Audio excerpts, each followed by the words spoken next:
Hi, hello mga dear. Kami po ngayon ay magbabawas ng sanga o magpupruning ng ating talong. Tingnan naman po ninyo kung gaano na siya nalanta. Okay, Kagaya pakita po ng- natin ang ating mga talong sa at present.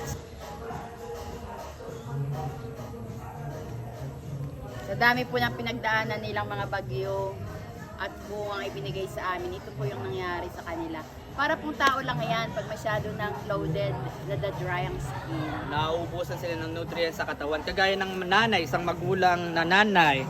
Kapag maraming anak, syempre nalulusyang, natutuyot. Nalusyang ng Nalusyang talong. na, in short, nalusyang ng ating talungan. Nangulubot na. Nangulubot na, talagang kailangan niya na siyang bigyan ng medical na atensyon. Ngayon, ang ginagawa ni Ma'am Jerilyn, ang tawag dyan ay nagpo-pruning siya. Ano ba Ma'am gusto ng pruning?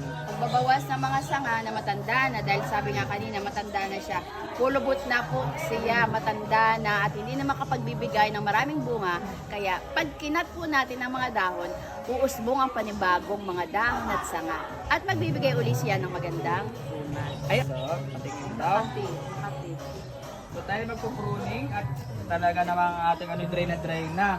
Kumbaga ay natuyot na siya sa tindi ng init ng panahon, sa nutrients na kanyang naubos sa panganganak, sa pagbubunga.